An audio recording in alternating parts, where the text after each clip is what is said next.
Hola, muy buenas. Bienvenidos al Centro Familiar Cristiano de Tafalla.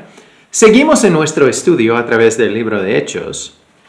Y para recordar, la semana pasada vimos el tema de que ya la iglesia ha llegado a un momento de paz. Porque Saulo se convirtió y ya en la historia habían otras cosas que salieron. También que ya los que perseguían a la iglesia ya estaban distraídos por otros motivos. Y entonces ya vemos también un momento de silencio en la historia de Saulo, de Pablo, y entonces ya en Hechos cambia el enfoque a Pedro y lo que Dios está haciendo en la vida de Pedro. Entonces allí estamos hoy y quiero empezar preguntando un par de cosas. Porque hoy vamos a ya ver una pregunta en dos contextos y la pregunta es, ¿para quién es el milagro? Porque vamos a ver dos milagros que Dios hace a través de Pedro y vamos a ver por qué lo hace. O mejor dicho, los hace. Pero para recordar, tenemos que recordar quién es Pedro. Entonces, claro, normalmente lo que viene a la mente es como Pedro era la persona que negaba a Jesús. No solo una vez ni dos, pero 3 veces. Él que era una persona impulsiva, una persona que ya respondía sin pensar. Y muchas veces ya metía la pata, para decirlo así. Pero ya en Hechos hemos visto cómo Jesús cambia la situación. Y como el Espíritu Santo vino y le dio a Pedro poder. No poder de Pedro, pero poder de Dios actuando en la vida de Pedro. Y yo creo que no es accidente que Pedro es la persona que Dios usa en la forma que vamos a leer hoy y ver en estas semanas que vienen. Porque claro, Pedro llegó al fondo. Él sabía hasta dónde podía llegar él por sus fuerzas. Entonces ya negaba a quien amaba. Y negaba a él que dio todo por él. Entonces ya vamos a ver la historia.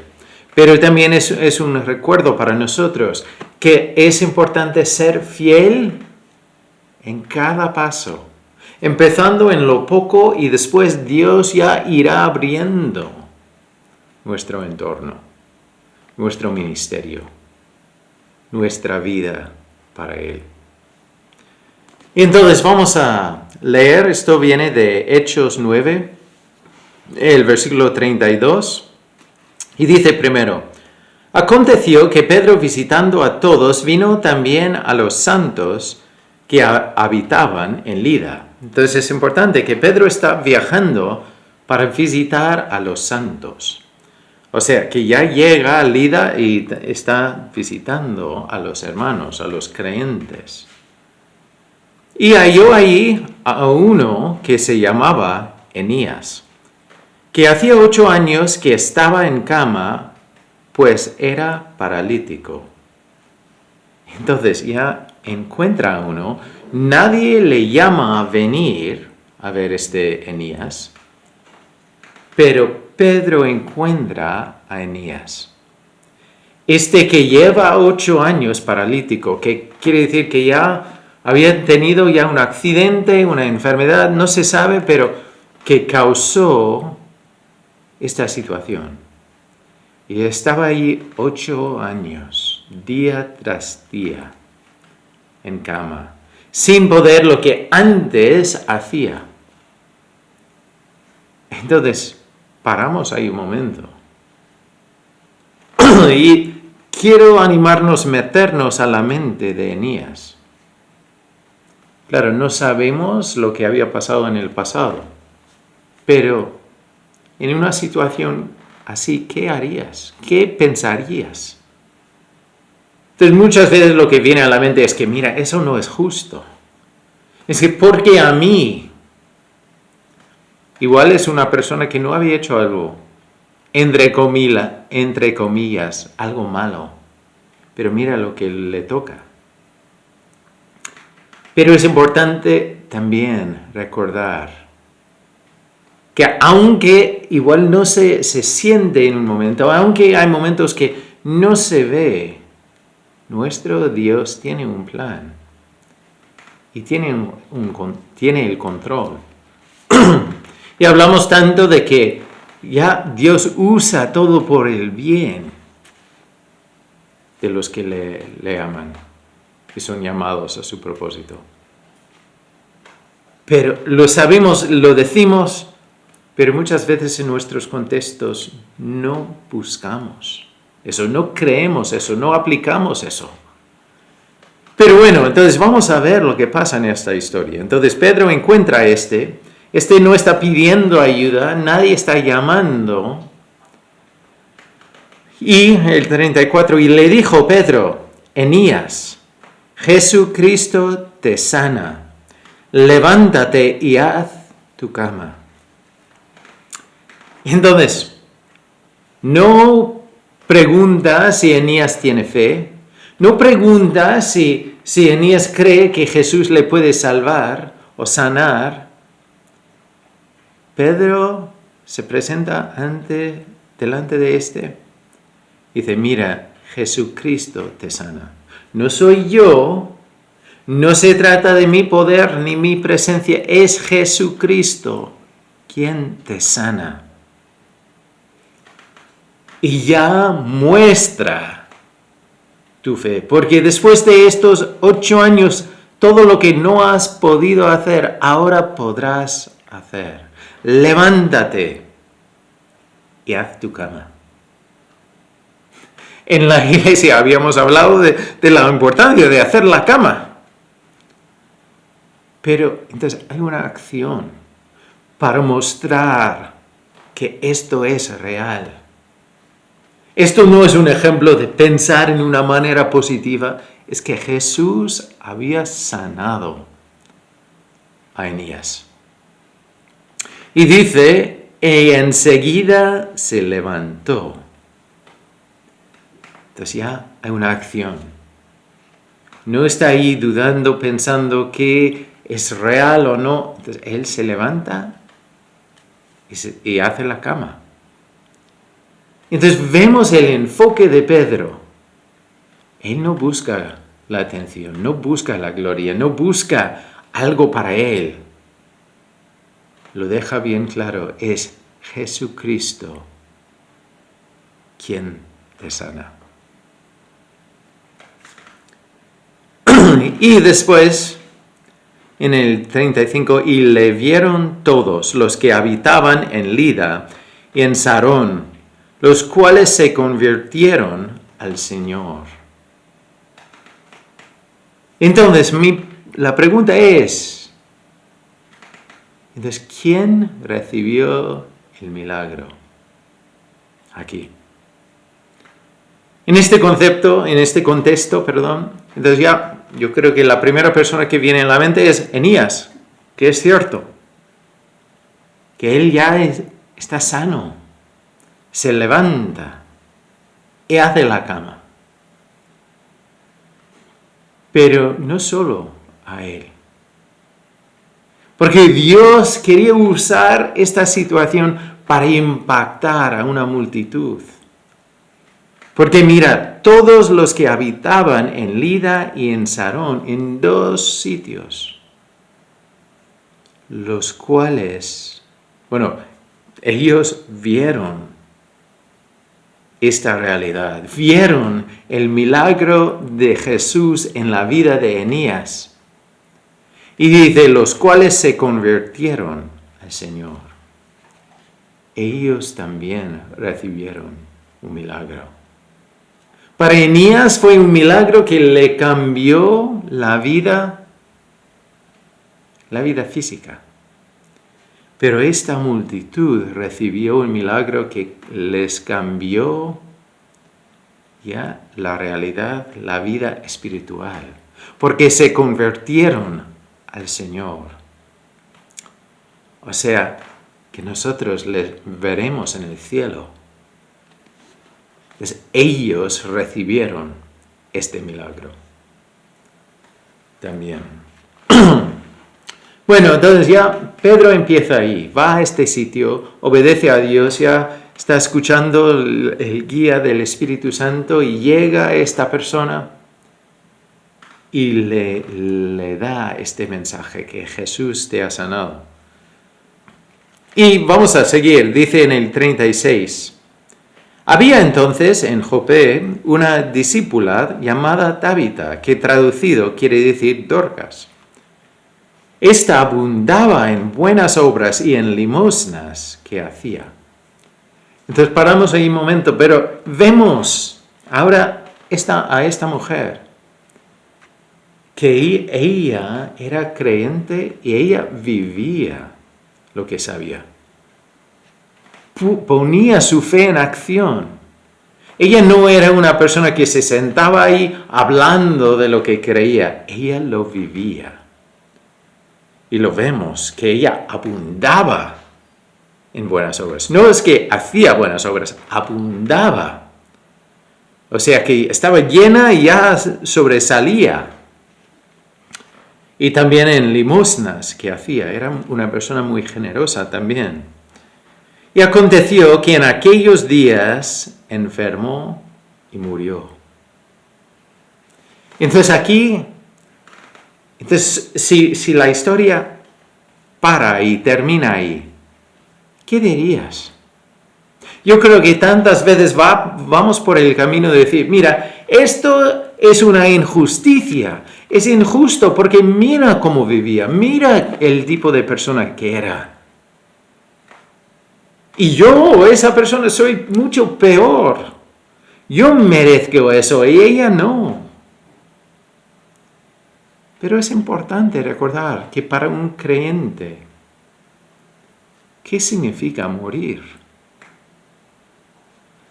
Pablo lo decía, que morir es ganancia. Porque ya es ir delante de nuestro Creador, nuestro Salvador, quien nos ama, y ya estar en su presencia para siempre, en un lugar donde ya no hay dolor, no hay enfermedad, no hay lágrima. Y ya al leer, por ejemplo, en Apocalipsis, en otros sitios, se ve cómo está el cielo. Entonces ya llegamos a la perfección, ya un mundo como Dios había diseñado, como quería, sin pecado. Por eso Pablo dice, mira, morir es ganancia. Eso no quiere decir que debemos ya correr a morir, es en el tiempo de Dios. Entonces nosotros debemos aprovechar del tiempo aquí, pero recordar y reconocer también que la meta es llegar a la presencia de Dios, es llegar, estar con Él. Y solo podemos llegar ahí si somos hijos e hijas suyos. No es por nuestras obras muestran quiénes somos. Pero no nos salvan ni nos limpian. Pero en el caso de ella, entonces ella vivía lo que sabía. Ella hacía todo como para hacerlo a Dios. Pero bueno, ella se enfermó y muere. Después de lavada, la pusieron en una sala. Y como Lida estaba cerca de Jope, los discípulos, oyendo que Pedro estaba ahí, le enviaron 2 hombres a rogarle: no tardes en venir a nosotros. Entonces Dios usó el hecho de que Pedro había obedecido a ir a Lida y estaba cerca a este lugar. Entonces ya Dios le usa para hacer más. Y vamos a ver lo que pasa. Levantándose entonces Pedro fue con ellos, y cuando llegó le llevaron a la sala donde le rodearon todas las viudas, llorando y mostrando las túnicas y los vestidos que Dorcas hacía cuando estaba con ellas. Esto es un detalle importante porque son viudas que estaban ahí ya con el duelo, pero también es importante ver que Dorcas había servido a las viudas cuando vivía. Había hecho la ropa para ellas. En Santiago nos muestra, esto viene de Santiago 1:27, que lo leo, pero nos dice algo muy importante. Entonces dice, Santiago 1:27, la religión pura y sin mácula delante de Dios el Padre es esta: visitar a los huérfanos y a las viudas en sus tribulaciones, y guárdase sin mancha del mundo. Entonces es un detalle que sale de eso de visitar a los huérfanos y a las viudas en sus tribulaciones, porque son los dos grupos que en ese entonces no podían dar nada a cambio. Entonces, al ver que Dorcas ya hacía la ropa para las viudas, entonces muestra su religión, su corazón hacia Dios, porque realmente era servir para servir. Era responder para responder a Dios. Entonces ellas, las viudas, están ahí ya tristes por su muerte. Y Pedro llega. Entonces, sacando a todos, Pedro se puso de rodillas y oró. Y volviéndose al cuerpo dijo: Tabita, levántate. Y ella abrió los ojos y al ver a Pedro se incorporó. Y él, dándole la mano, le levantó.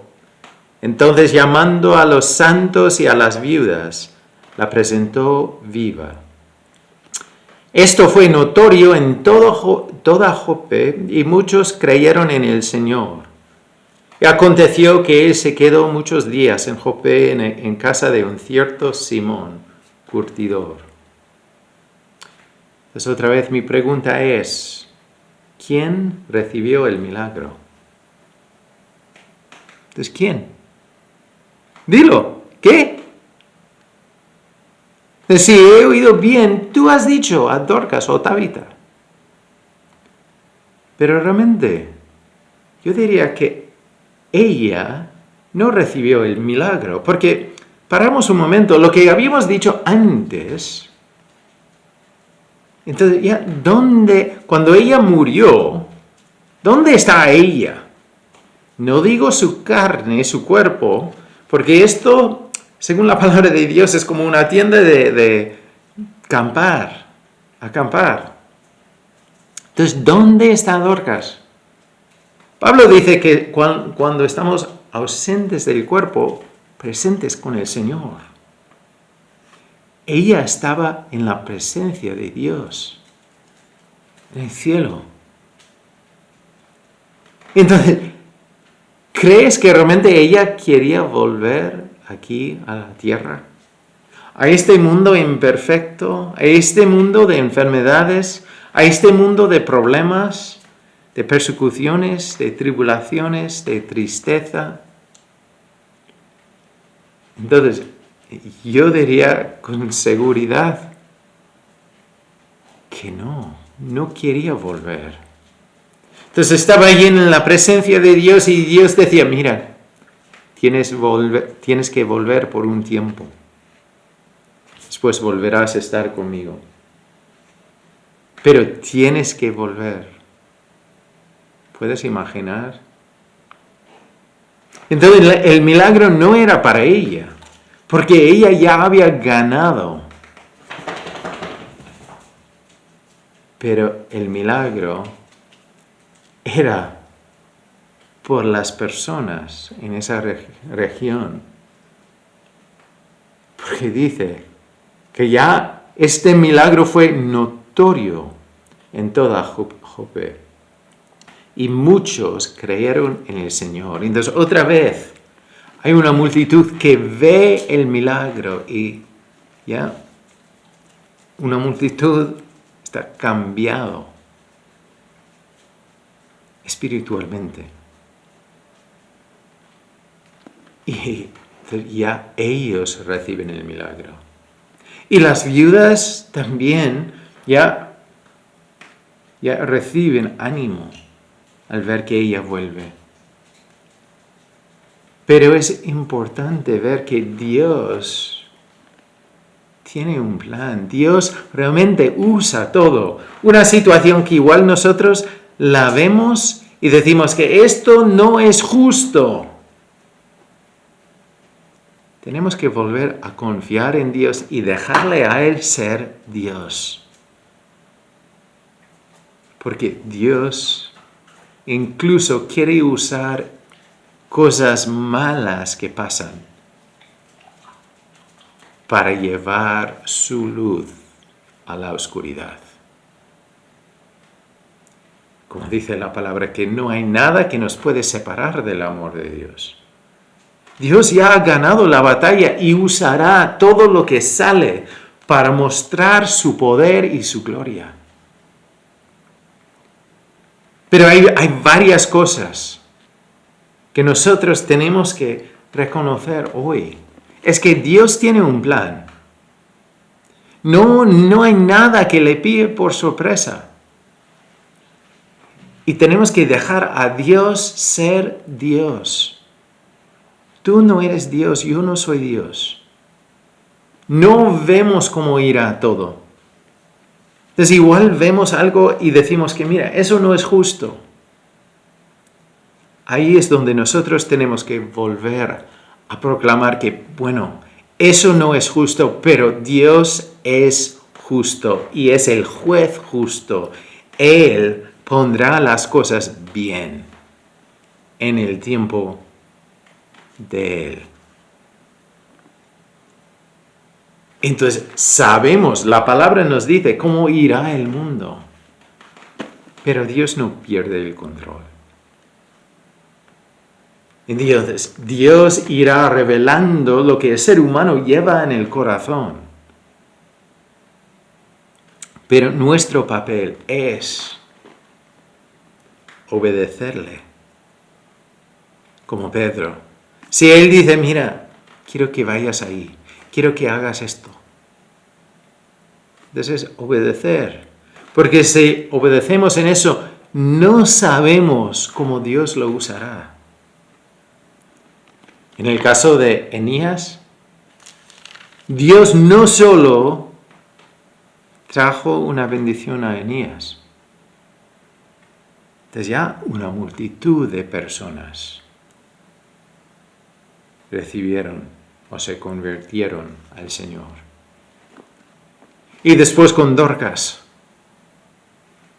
Entonces ya Pedro respondió, Pedro obedeció.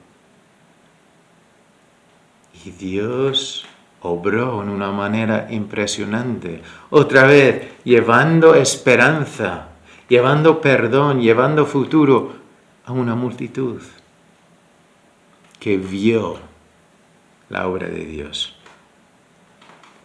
Entonces tenemos que dejar a Dios ser Dios y seguirle y vivir lo que Él nos diga en su palabra.